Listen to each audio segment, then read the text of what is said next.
Malinaw ba ang iyong mata? Mapagpalang araw ng Biyernes Kapanalig. Kapistahan ngayon ni Santa Florentina. At ito po si Sister Rose Agtarap ng Daughters of St. Paul para sa mabuting balita.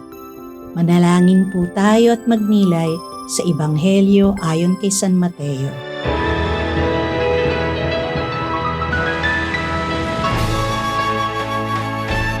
Sinabi ni Jesus sa kanyang mga alagad, Huwag dito sa lupa kayong mag-ipon ng inyong mga iniipon, sapagkat dito'y masisira ang mga iyon ng mga kulisap at kalawang, at mananakaw ng magnanakaw. Sa piling ng Diyos kayo mag-ipon ng inyong iniipon. Wala nga roong kulisap o kalawang nasisira, at walang magnanakaw. Malaman mo sana na kung nasaan ang iyong kayamanan, naroon din ang iyong puso. Ang iyong mata ang lampara ng iyong katawan. Kung malinaw ang iyong mata, nasa liwanag ang buo mong katawan. Kung malabo naman ang iyong mata, nasa kadiliman ang buo mong katawan. At kung dumilim ang liwanag na nasa sayo, gaano pa kaya ang madilim?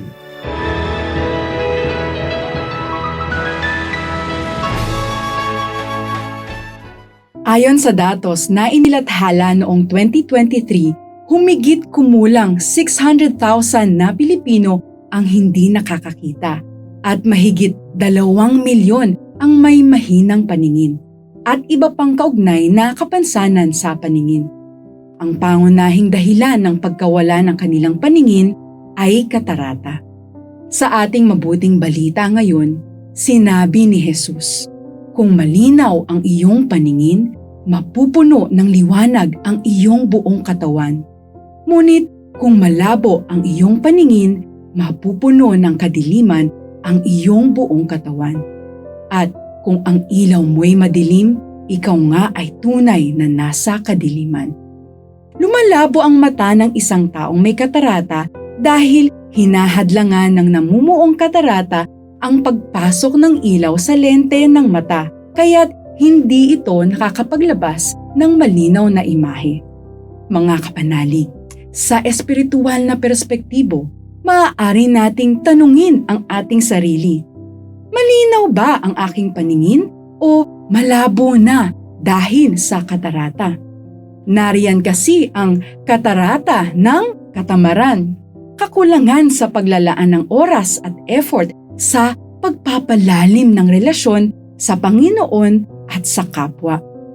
Pangalawa, ang katarata ng pagwawalang bahala o indifference.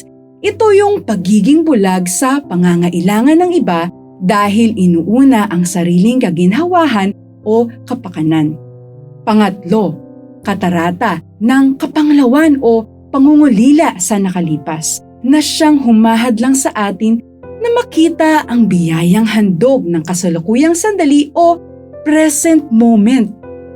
Ilan lang ito sa mga halimbawa ng espiritual na katarata. Siguro, habang pinapanood mo ito ay may naisip ka na ring halimbawa ng katarata sa iyong mata. Sa sandaling madiskubre mo ito ay dali-dali mo itong idulog sa Panginoon upang tulungan kanyang maalis ang iyong katarata. Ang Panginoong Jesus ang ilaw ng sanlibutan.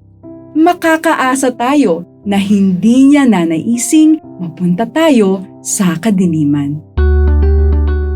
Mga kapanalig, maraming salamat po sa inyong suporta sa aming misyon.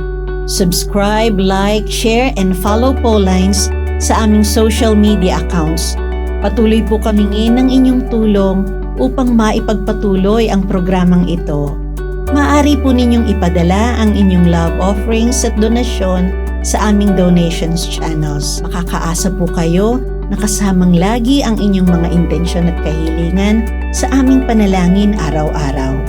Ito pong muli si Sister Rose na nag-aanyaya sa inyong manalangin. Panginoon, maraming salamat po sa kaloob mong panibagong araw para mahalin ka at ang aming kapwa.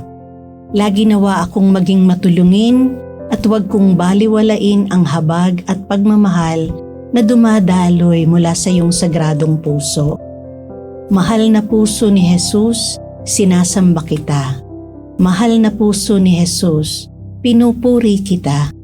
Mahal na puso ni Jesus, pinasasalamatan kita. Mahal na puso ni Jesus, minamahal kita. Amen. We are here to provide a new way of communicating and proclaiming the gospel.